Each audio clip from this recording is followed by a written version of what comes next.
আকাশবাণী কলকাতা সমীক্ষা শিরোনাম সুন্দরবনে বাড়ছে সংরক্ষিত বাঘ বনাঞ্চল। লিখেছেন জয়ন্ত বসু। পশ্চিমে সাগর, নামখানা থেকে পূবে হাসনাবাদ হিঙ্গলগঞ্জ অবধি অঞ্চল সরকারি হিসেবে সুন্দরবন হলেও অধিকাংশ মানুষের কাছে সেই অঞ্চলটাই সুন্দরবন, যেখানে থাকে বাঘ, রয়্যাল বেঙ্গল টাইগার।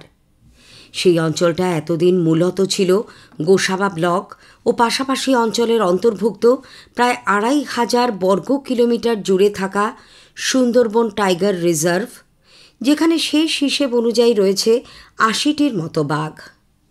সম্প্রতি রাজ্য সরকারের প্রস্তাব মেনে নিয়ে কেন্দ্রীয় সরকারের ন্যাশনাল ওয়াইল্ড লাইফ বোর্ডের স্টিয়ারিং কমিটি সিদ্ধান্ত নিয়েছে দক্ষিণ ২৪ পরগনার মধ্যে বাঘ রয়েছে এমন আরও ৩টি অঞ্চলকে মাতলা, রায়দিঘি ও রামগঙ্গা বাঘের জন্য সরকারিভাবে সংরক্ষিত বনাঞ্চলে যোগ করা হবে।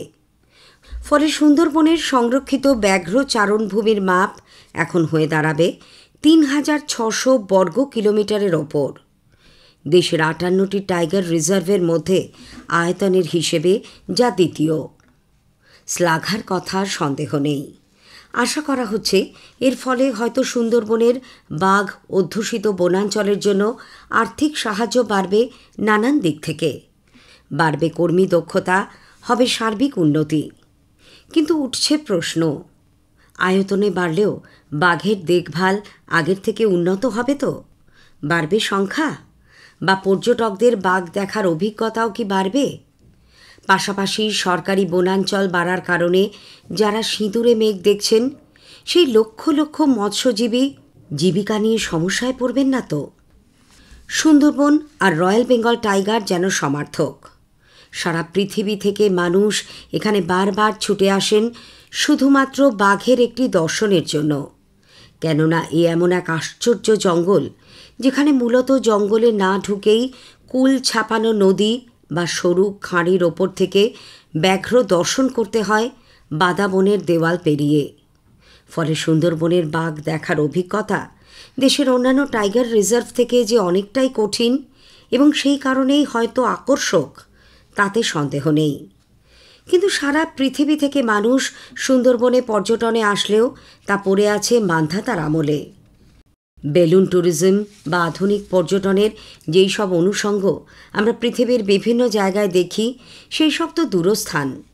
এখন গভীর বনাঞ্চলের মধ্যে দিয়ে চলে ডিজেল বাহিত বায়ু ও শব্দ দূষণ সৃষ্টিকারী আদ্যিকালের ভটভটি। সম্প্রতি দেখা গেল ইলিশ উৎসবের নামে অসংখ্য মানুষ গান বাজিয়ে সংরক্ষিত বনাঞ্চলে কার্যত পিকনিক করছে। দোবাকি ওয়াচ টাওয়ার দেখে সুন্দরবন না পুজোর গড়িয়াহাট বোঝা দায়। কটা পর্যটক নৌকো প্রতিদিন সংরক্ষিত বনাঞ্চলে কোন দিকে কতগুলি ঢুকবে তার কোনো হিসেব নেই। মূল কারণ, বর্তমান টাইগার রিজার্ভ অঞ্চলে যে পরিমাণ কর্মীর থাকার কথা তার ৪০% বোধহয় নেই। পরিকাঠামোতে বিস্তর ফাঁক। এর পাশে মৎস্যজীবী বনাম বাঘ সংরক্ষণ নামের এক অদ্ভুত লড়াইকে জিয়ে রাখা হয়েছে। যেসব মানুষ নিয়মিত মাছ ধরতে জঙ্গলে যান, তাদের অধিকাংশেরই সংরক্ষিত জঙ্গলের গা ছোঁয়া জলে নৌকো ঢোকানোর অনুমতি নেই।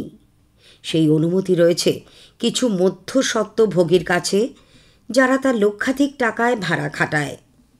সাম্প্রতিক মূল্যায়নেও তার অন্যথা হয়নি, কেননা এই বেআইনি ব্যবস্থার সুবিধে পায় অনেকেই।